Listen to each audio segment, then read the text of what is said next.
दोस्तों नमस्कार, ये है मार्गदर्शन फॉर सिविल सर्विसेज। मैं अनुराग चौधरी।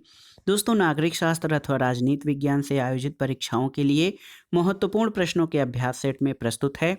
आगामी परीक्षाओं जैसे TGT, PGT, ELT grade, government inter college प्रवक्ता, गवर्नमेंट डिग्री कॉलेज, उच्चतर शिक्षा असिस्टेंट प्रोफेसर, केंद्रीय विद्यालय संगठन और नेट जेआरएफ के लिए राजनीति विज्ञान के महत्वपूर्ण प्रश्नों का प्रैक्टिस सेट।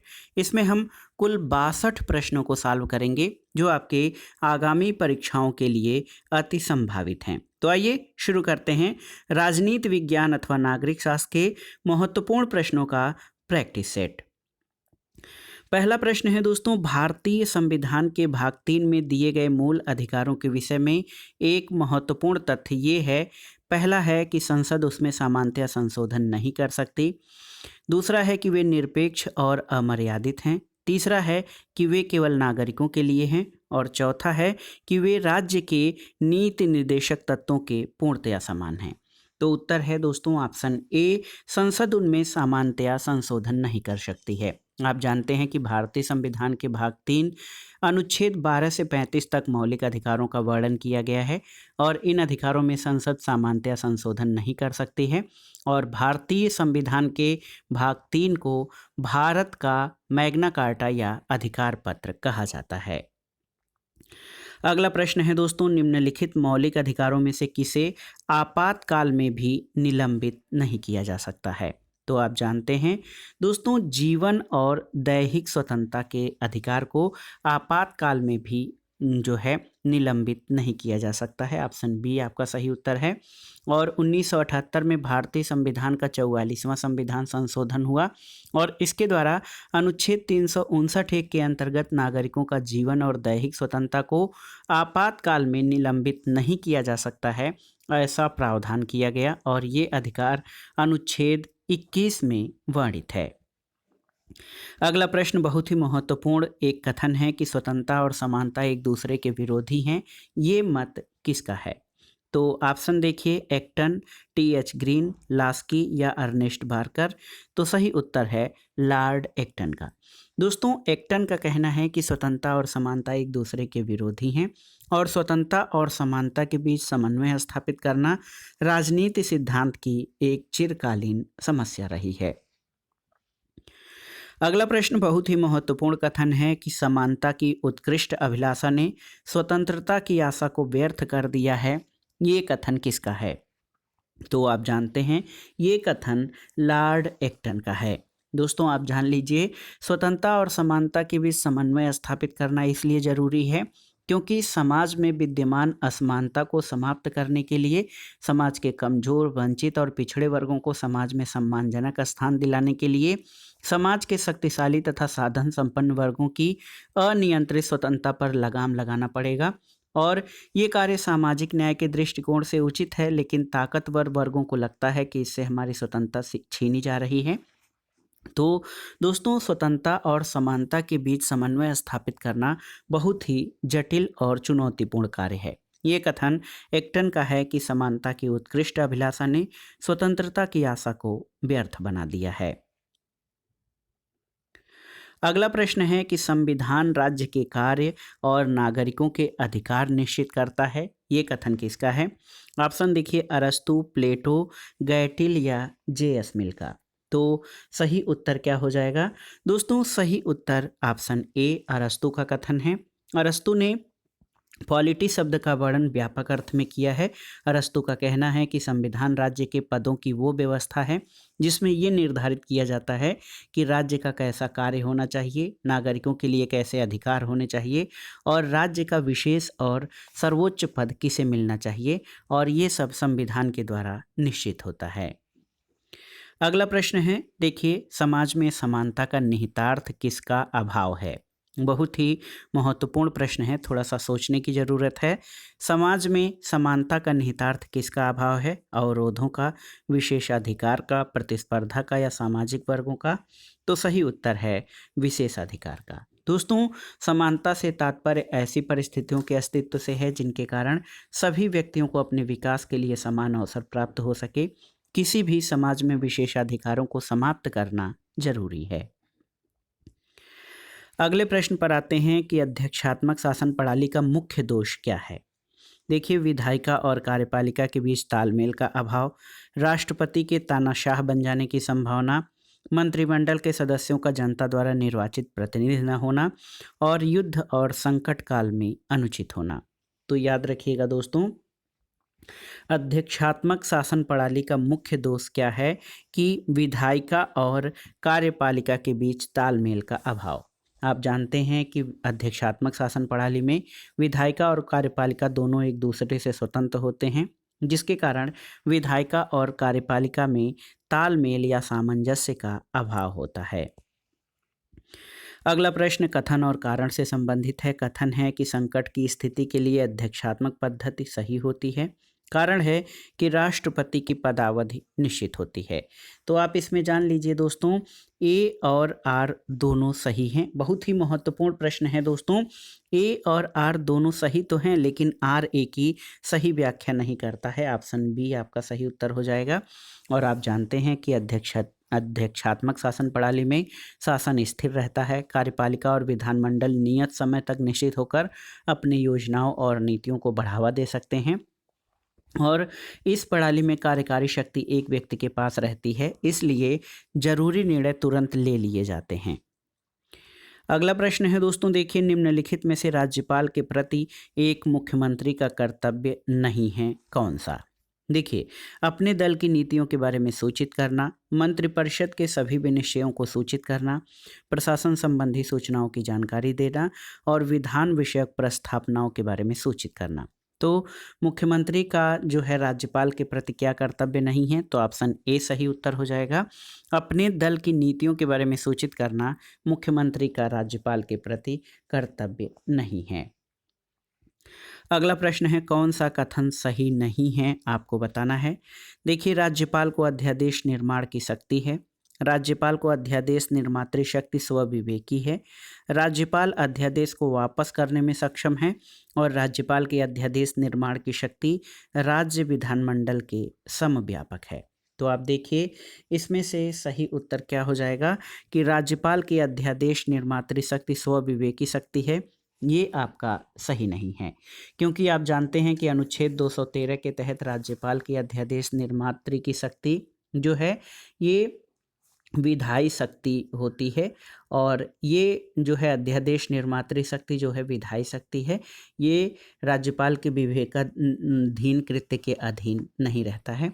राज्यपाल को अध्यादेश जारी करने की शक्ति तभी होगी जब विधानमंडल या उसके दोनों सदन सत्र में नहीं होते हैं और इसका प्रयोग मंत्रियों की सलाह और सहायता से किया जाना चाहिए, क्योंकि ये विवेकाधीन शक्ति नहीं है। अगला प्रश्न है दोस्तों, निम्नलिखित में भारत में राज्य विधानसभाओं की न्यूनतम संख्या कितनी होनी चाहिए। तो आप जानते हैं दोस्तों, राज्य विधानसभाओं में न्यूनतम सदस्य संख्या 60 है। दोस्तों, आप जान लीजिए कि संविधान में प्रावधान किया गया है कि प्रत्येक राज्य में प्रादेशिक निर्वाचन क्षेत्र जो है विधानसभा उस राज्य के निर्वाचन क्षेत्रों से प्रत्यक्ष निर्वाचन द्वारा चुने हुए 500 से अनधिक और 60 से न्यून या अन्यून सदस्यों से मिलकर बनेगी, जबकि कुछ राज्य इसके अपवाद हैं। विधानसभा की सदस्य संख्या कुछ राज्यों में 60 से कम है। कौन से राज्य हैं जहां पर विधानसभा की सदस्य संख्या 60 से कम है, आप कमेंट बॉक्स में बताइएगा। अगला प्रश्न है, राज्य के मंत्रियों पर अभियोग केवल अनुमोदन से हो सकता है किसके। तो उत्तर है राज्यपाल के। दोस्तों, मुख्यमंत्री की सलाह से ही राज्यपाल द्वारा अन्य मंत्रियों को नियुक्त किया जाता है और मंत्रिपरिषद में विभागों का वितरण करना, मंत्रिमंडल की बैठकों की अध्यक्षता करना, ये सभी कार्य मुख्यमंत्री के कार्यों में निहित हैं। लेकिन राज्य के मंत्रियों पर अभियोग केवल राज्यपाल के अनुमोदन से ही हो सकता है। अगला प्रश्न, सूची 1 का सूची 2 से सुमेलन करना है और दिए गए कूट से सही उत्तर का चयन करना है। बहुदलीय व्यवस्था, दोस्तों ये आप जान लीजिए कि ये विधानमंडल को अधिक प्रतिनिधित्वपूर्ण बनाता है। एक दलीय व्यवस्था प्रजातांत्रिक सिद्धांत के प्रतिकूल है। द्विदलीय व्यवस्था चयन की स्वतंत्रता को परिसीमित करती है और एक दलीय प्रधान व्यवस्था ये प्रजातांत्रिक सुस्थिरता प्रदान करती है। तो देखिए 3 1 2 4 3 1 2 4 कौन सा ऑप्शन है? ऑप्शन ए आपका सही उत्तर हो जाएगा। अगला प्रश्न है दोस्तों, सामाजिक लोकतांत्रिक राज्य मुख्य रूप से एक हस्तक्षेपी राज्य है, किस संबंध में या किस चीज के लिए? तो सही उत्तर है, सामाजिक लोकतांत्रिक राज्य जो है मुख्य रूप से एक हस्तक्षेपी राज्य है, सामाजिक न्याय पर आधारित सामाजिक पुनर्निर्माण करने के लिए। यानी जो सामाजिक लोकतांत्रिक राज्य है दोस्तों, ये सामाजिक न्याय पर आधारित सामाजिक पुनर्निर्माण करने के लिए एक हस्तक्षेपी राज्य की भूमिका निभाता है। सामाजिक न्याय की स्थापना के लिए राज्य द्वारा व्यक्ति के कर्तव्यों पर अधिकारों को उचित ढंग से निश्चित करने के लिए दंडात्मक या जो एक शक्ति होती है उसका प्रयोग करना पड़ता है।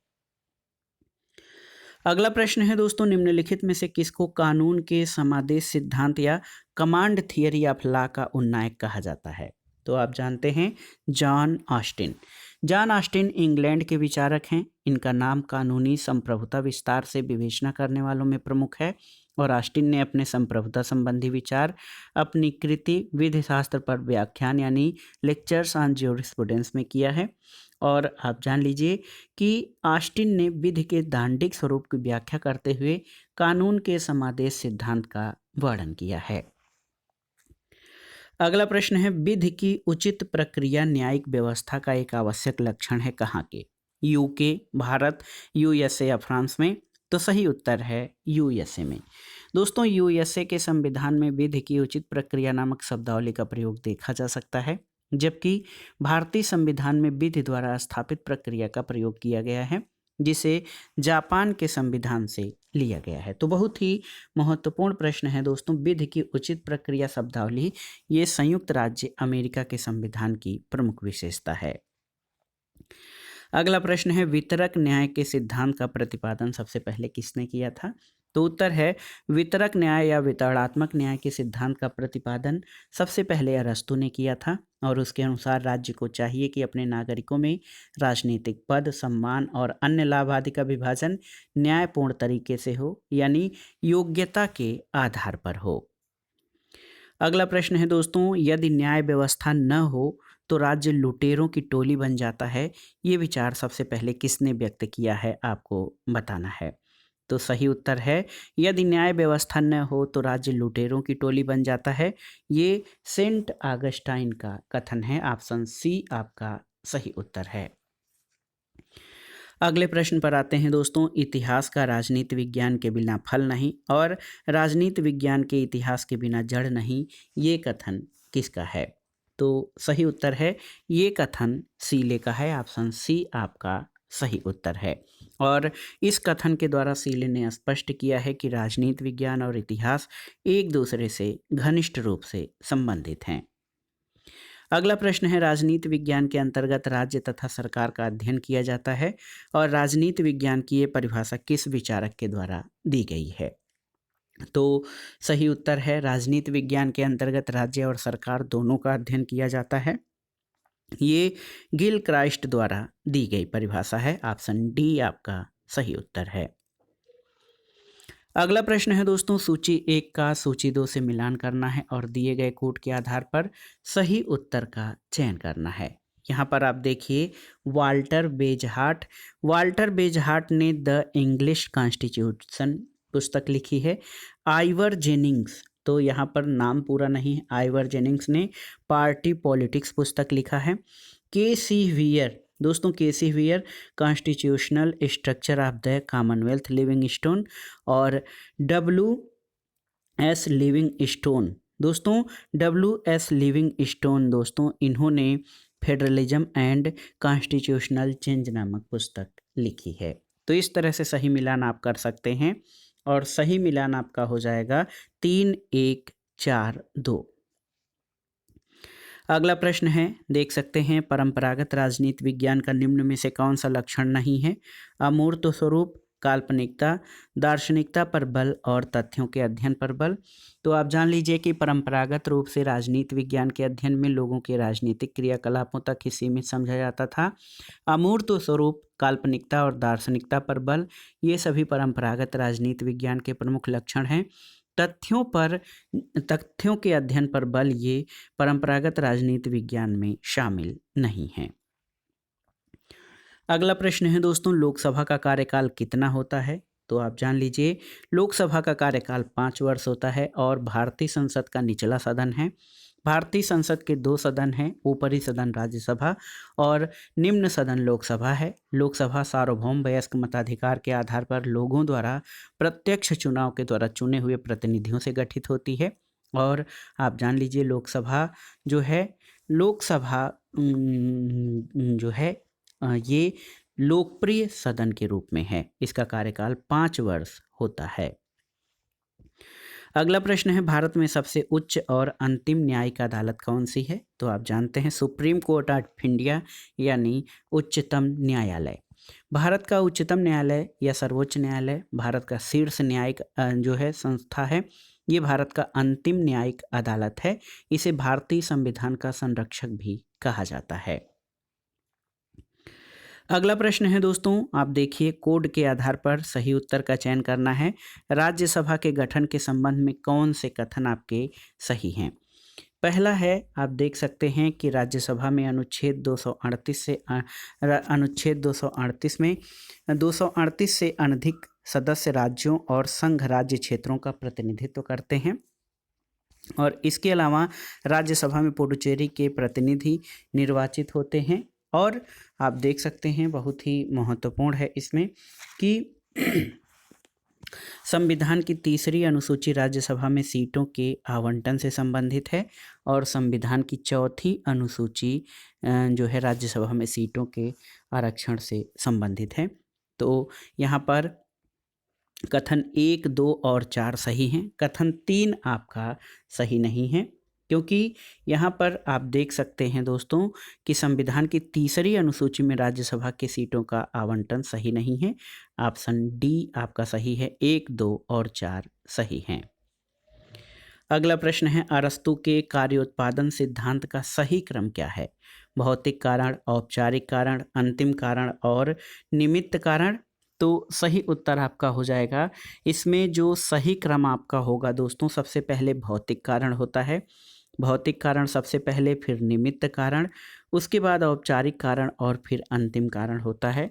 तो 1, 4, 2, 3 देखिए, ऑप्शन डी आपका सही उत्तर हो जाएगा। 1, 4, 2, 3 आपका सही क्रम है। अगला प्रश्न यहाँ पर देखिए, कुछ राष्ट्रपति हैं, KR Narayanan, APJ Abdul Kalam, R Venkat रमण, शंकर दयाल शर्मा और प्रतिभा देवी सिंह पाटिल। तो इनका सही क्रम कालक्रम के अनुसार चयन करना है इन विकल्पों में से। तो सही ऑप्शन क्या हो जाएगा? आप देखिए, R वेंकट रमण, आप देख सकते हैं इनका कार्यकाल 1987 से 1992 था। शंकर दयाल शर्मा का कार्यकाल 1992 से 1997, KR नारायणन का 1997 से 2002, APJ अब्दुल कलाम का कार्यकाल 2002 से 2007 और प्रतिभा देवी सिंह पाटिल 2007 से 2012। तो सही क्रम ऑप्शन डी हो जाएगा सही उत्तर।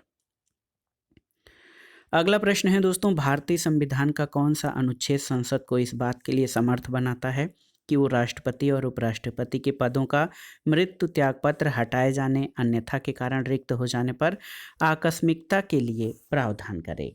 तो सही उत्तर है ऑप्शन सी, अनुच्छेद 70। और ये प्रश्न बहुत ही महत्वपूर्ण है दोस्तों, आप जान लीजिए, बहुत ही इम्पॉर्टेंट प्रश्न है कि आप जान लीजिए कि अनुच्छेद 70 संसद को इस बात के लिए समर्थ बनाता है कि वो राष्ट्रपति और उपराष्ट्रपति के पदों का मृत्यु त्याग पत्र हटाए जाने या अन्यथा के कारण रिक्त होने पर आकस्मिकता के लिए प्रावधान करे। अगला प्रश्न है, निम्नलिखित में से किसने स्वतंत्रता प्राप्ति के बाद के वर्षों में भारत में प्रचलित दल व्यवस्था के लिए एक दल प्रधान व्यवस्था का प्रयोग सबसे पहले किया था? तो ऑप्शन देखिए, रजनी कोठारी, सार्टोरी, जेनिंग्स या मॉरिस जोन्स। तो सही उत्तर है ऑप्शन डी, मॉरिस जोन्स।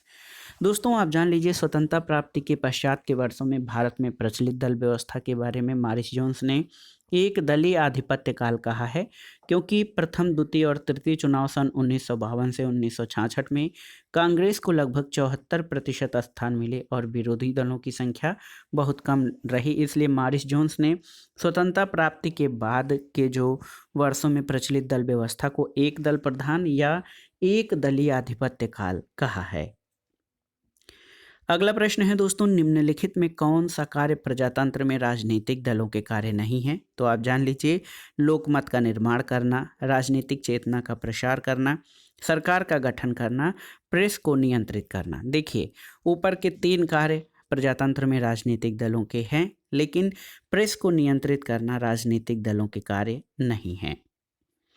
अगला प्रश्न बहुत ही महत्वपूर्ण है। आप देख लीजिए कि लोकसभा के स्पीकर यानी अध्यक्ष को अपना त्यागपत्र किसे संबोधित करना होता है? तो उत्तर है, लोकसभा का स्पीकर अपना त्यागपत्र लोकसभा के उपसभापति यानी डिप्टी स्पीकर को संबोधित करके देता है, जबकि लोकसभा का उपाध्यक्ष अपना इस्तीफा अध्यक्ष को संबोधित करता है। अगला प्रश्न बहुत ही महत्वपूर्ण है दोस्तों। विश्व के प्रमुख संविधानों में अमेरिका के संविधान से ये प्रश्न है कि अमेरिकी सिद्धांत का कौन सा अनुच्छेद राष्ट्रपति के कार्यालय से जुड़ा हुआ है? तो सही उत्तर हो जाएगा दोस्तों, अमेरिकी संविधान का निर्माण फिलाडेल्फिया सम्मेलन 1787 से हुआ था। संविधान का प्रयोग 4 मार्च 1789 को हुआ और अमेरिकी संविधान का अनुच्छेद 2 जो है ये राष्ट्रपति कार्यालय या प्रेसिडेंट ऑफिस से संबंधित है। अगला प्रश्न है कि भारतीय संविधान का कौन सा अनुच्छेद संसद के प्रत्येक सदन को अपनी प्रक्रिया और कार्य व्यवहार के संचालन को विनियमित करने के लिए नियम बनाने का अधिकार देता है?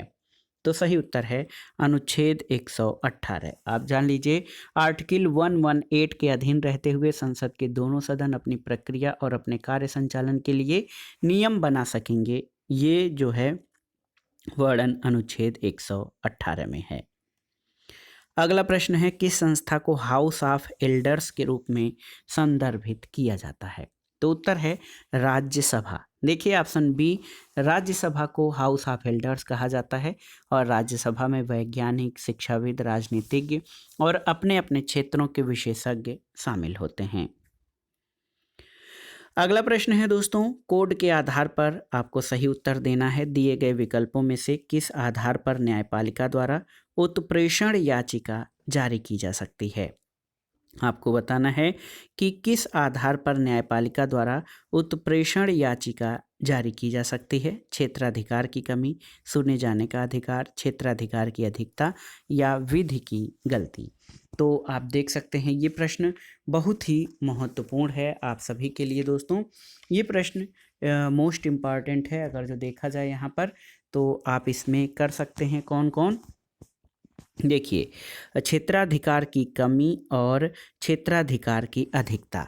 आप देखिए बहुत ही महत्वपूर्ण प्रश्न है दोस्तों। क्षेत्राधिकार की कमी और क्षेत्राधिकार की अधिकता जो है ये महत्वपूर्ण कारण है जिसके आधार पर आप देख सकते हैं कि न्यायपालिका द्वारा उत्प्रेषण याचिका जारी की जा सकती है। ऑप्शन डी आपका सही उत्तर है, 1 और 3। अगला प्रश्न है दोस्तों, प्रधानमंत्री और उप प्रधानमंत्री सहित कुल मंत्रियों की संख्या किससे अधिक नहीं होगी? तो सही उत्तर है, लोकसभा के 15% सदस्यों से अधिक नहीं हो सकती है प्रधानमंत्री और उप प्रधानमंत्री सहित कुल मंत्रियों की संख्या। तो ये दोस्तों मूल संविधान में मंत्रिपरिषद में सदस्यों की संख्या निर्धारित नहीं थी, लेकिन 91वें संविधान संशोधन अधिनियम 2004 के द्वारा केंद्रीय मंत्रिपरिषद में प्रधानमंत्री और उप प्रधानमंत्री सहित कुल मंत्रियों की संख्या लोकसभा के 15% सदस्यों से अधिक न होने का प्रावधान किया गया है। अगला प्रश्न एक महत्वपूर्ण प्रश्न है कि किसने लोकतंत्र को एक लाइफ स्टाइल या जीवन शैली के रूप में परिभाषित किया है? तो आप जानते हैं टी.वी. स्मिथ। ऑप्शन डी सही उत्तर हो जाएगा। टी.वी. स्मिथ ने लोकतंत्र को एक जीवन शैली के रूप में परिभाषित किया है। वहीं लोकतंत्र के संबंध में लास्की कहना है कि जीवन के प्रत्येक क्षेत्र में लोकतंत्र का एक संदर्भ है और प्रत्येक क्षेत्र में ये एक ऐसी विशेष समस्याएं उठाता है जिन्हें सर्वव्यापक स्तर पर संतोषजनक ढंग से हल नहीं किया जा सकता है। तो याद रखिएगा, लोकतंत्र को एक जीवन शैली के रूप में टी.वी. स्मिथ ने परिभाषित किया है। अगला प्रश्न है दोस्तों, ए न्यू डेमोक्रेसी नामक पुस्तक किसके द्वारा लिखी गई है? तो उत्तर है माओ यानी माओ त्से तुंग।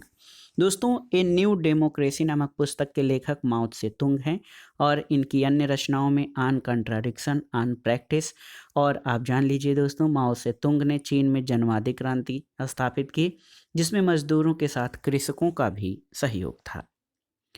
अगला प्रश्न है, भाषण की स्वतंत्रता किस प्रकार के शासन के लिए आवश्यक है? देखिए, लोकतंत्र, अधिनायकवाद, राजतंत्र या वर्गतंत्र। तो सही उत्तर है लोकतंत्र।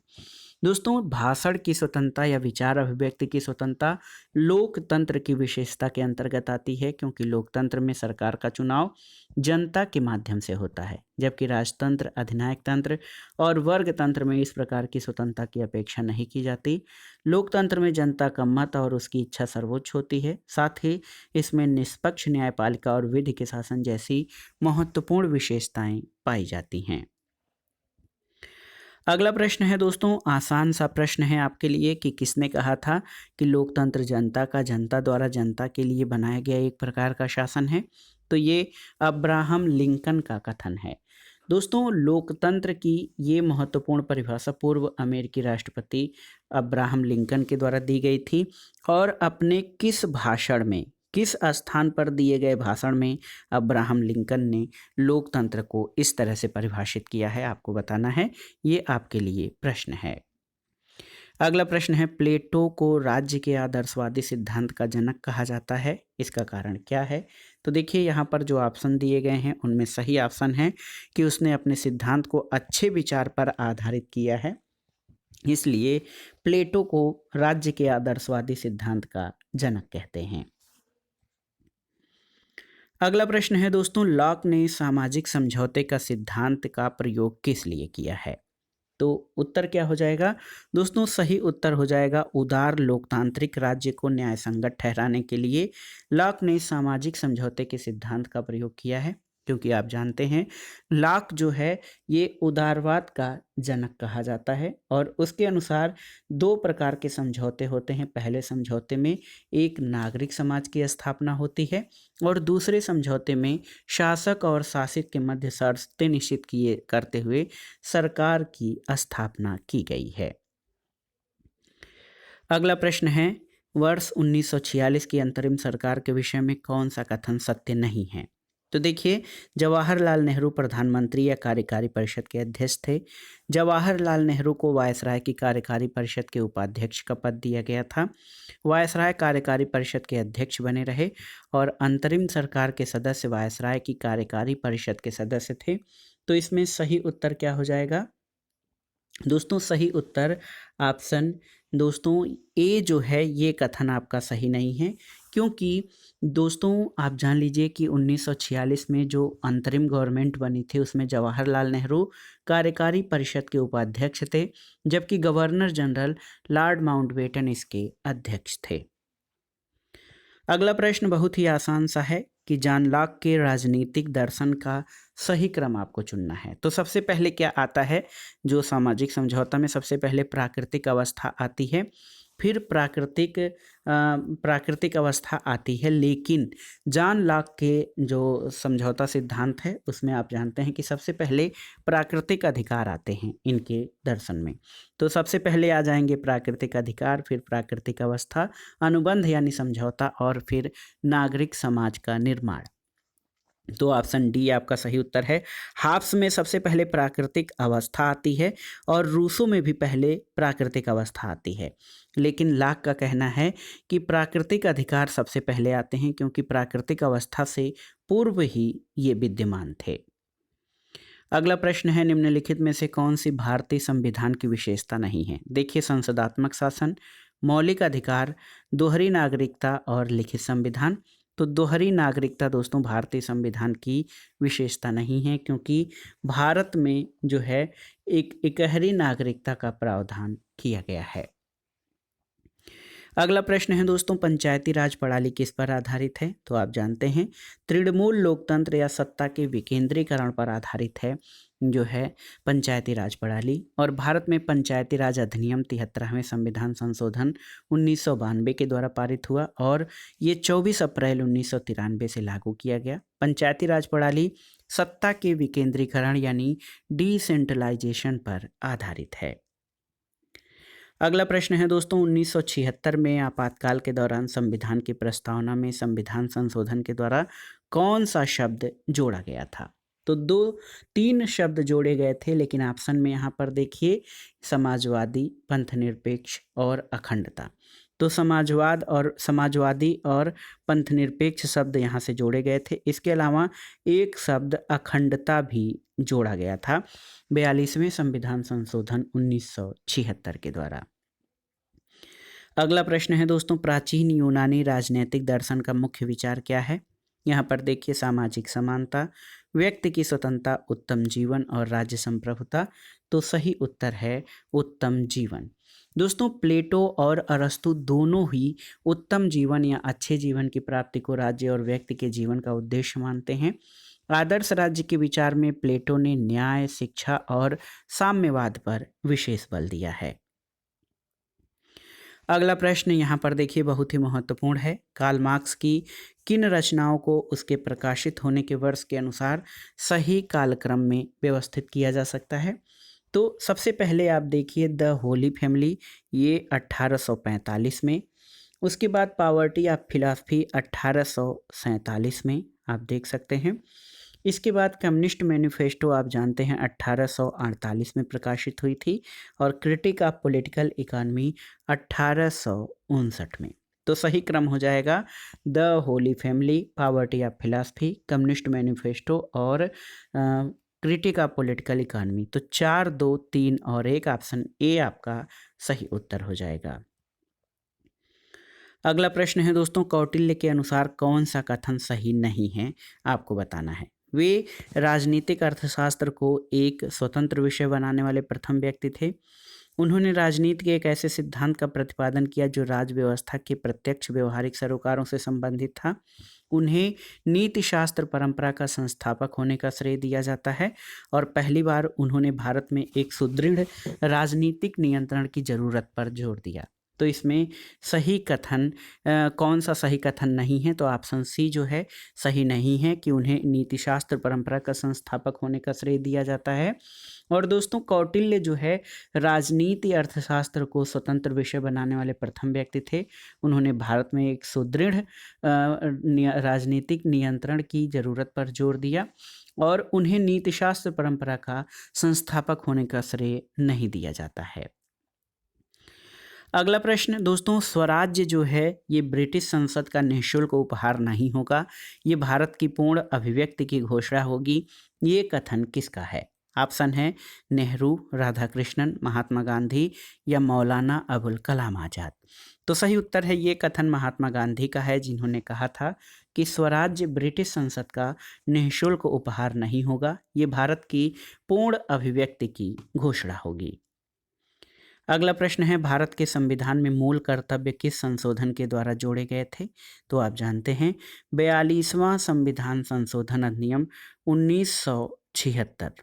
याद रखिएगा दोस्तों, 42वें संविधान संशोधन अधिनियम 1976 के द्वारा सरदार स्वर्ण सिंह समिति की अनुशंसा पर मूल कर्तव्यों को जोड़ा गया था।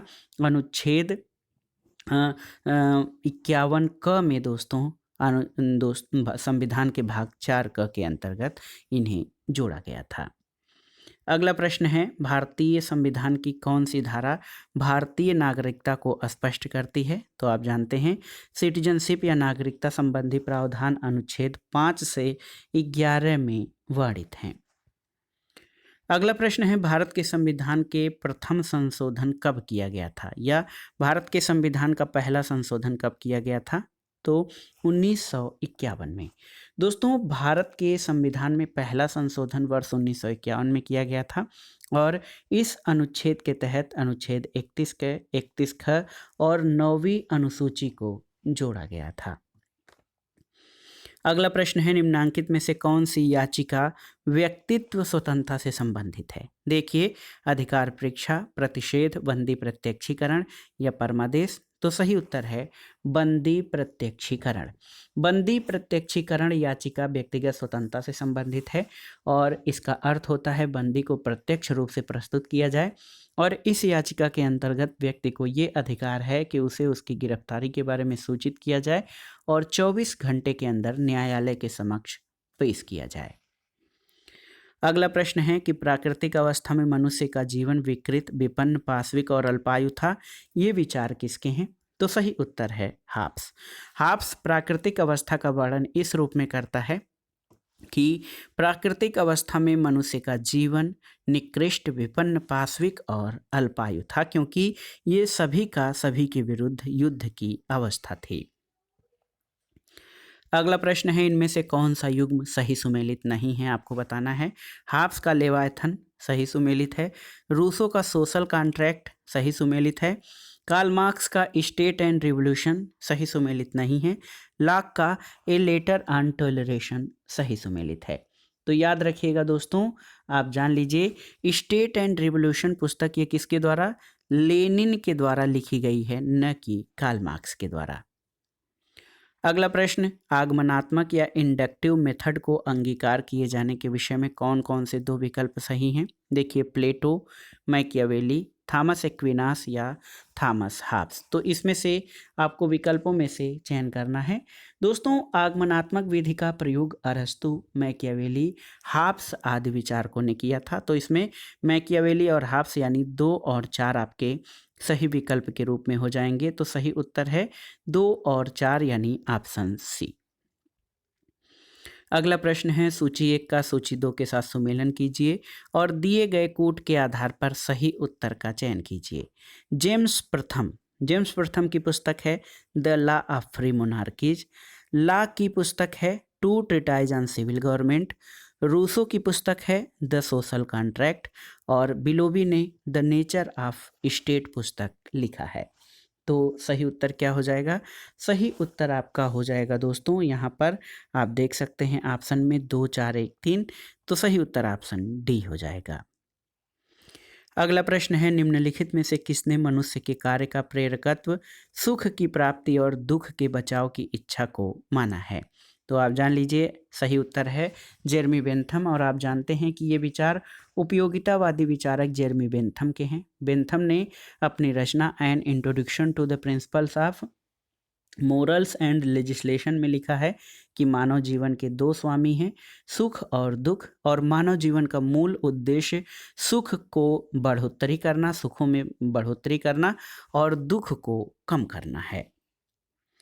अगला प्रश्न है दोस्तों, नेताजी सुभाष चंद्र बोस ने आज़ाद हिंद फौज और आज़ाद हिंद सरकार की स्थापना किस स्थान पर की थी, आपको बताना है। बर्मा, जापान, मलाया या सिंगापुर में? तो सही उत्तर है सिंगापुर में। दोस्तों, सुभाष चंद्र बोस ने, दोस्तों आप जान लीजिए कि आज़ाद हिंद फौज और आज़ाद हिंद सरकार की स्थापना सिंगापुर में की थी। 1944 में भारतीय राष्ट्रीय सेना का मुख्यालय सिंगापुर से हटाकर रंगून स्थानांतरित किया गया था। और आप जान लीजिए कि 2 जुलाई 1943 को सिंगापुर आए थे नेताजी, और सिंगापुर में रास बिहारी बोस ने पूर्वी एशिया में भारतीय स्वतंत्रता आंदोलन और आज़ाद हिंद फौज की कमान सुभाष चंद्र बोस को सौंप दी थी। अगला प्रश्न और इस वीडियो का आखिरी प्रश्न है, कथन और कारण से संबंधित है। कथन है कि गांधी जी ने सविनय अवज्ञा तकनीक का प्रयोग किया, बिल्कुल सही है, और वो अराजकता में विश्वास करते थे, ये सही नहीं है। तो ए सही है और आर गलत है। दोस्तों, गांधी जी सविनय अवज्ञा के विचार सत्याग्रह के साथ निकट से जुड़ा हुआ है और गांधी जी के जीवन में इसका सार्थक प्रयोग 1932 का नमक सत्याग्रह था। गांधी जी के आदर्श राज्य में राजनीतिक शक्ति की कोई ज़रूरत नहीं रहेगी और राज्य के बल प्रयोग को वो किसी रूप में नैतिक नहीं मानते हैं। गांधी जी टॉल्स्टॉय के समान दार्शनिक अराजकतावादी थे, लेकिन ये कहा जाए कि वो अराजकता में विश्वास करते थे, ये सही नहीं है। तो इसमें कथन ए सही है, लेकिन कारण आर गलत है। तो दोस्तों, ये था आज का video. TGT, PGT, LT grade, government inter college प्रवक्ता, गवर्नमेंट डिग्री कॉलेज, उच्चतर शिक्षा असिस्टेंट प्रोफेसर, केंद्रीय विद्यालय संगठन और नेट जेआरएफ तथा राजनीति विज्ञान और नागरिक शास्त्र से आयोजित विभिन्न राज्यों द्वारा आयोजित परीक्षाओं के लिए महत्वपूर्ण प्रश्नों का प्रैक्टिस सेट, जो आपके आगामी परीक्षाओं के लिए बहुत ही उपयोगी है। आप इन प्रश्नों को तैयार कर लीजिएगा। दोस्तों, इस प्रैक्टिस सेट के बीच में हमने 2 प्रश्न आपको दिए हैं, उनका सही उत्तर आप सभी को कमेंट बॉक्स में देना है। और आप जान लीजिए कि सही उत्तर देने वाले 5 प्रतिभागियों को या 5 छात्रों को हम जो है मार्गदर्शन फॉर सिविल सर्विसेज की तरफ से सर्टिफिकेट और गिफ्ट आपको भेजेंगे। तो देखिए, ये आप बहुत आसानी से इन प्रश्नों को, उन दोनों प्रश्नों के उत्तर आप दे सकते हैं बहुत आसानी से। और जो भी छात्र हमारे इस जो है कॉम्पिटिशन में सेलेक्ट किए जाएंगे, उन 5 छात्रों को हम गिफ्ट और जो है सर्टिफिकेट जारी करेंगे। तो वीडियो आपको कैसा लगा हमें कमेंट बॉक्स में ज़रूर बताइएगा। वीडियो को लाइक करें, शेयर करें और इस चैनल मार्गदर्शन फॉर सिविल सर्विसेज को सब्सक्राइब करें। वीडियो देखने के लिए धन्यवाद दोस्तों। नमस्कार।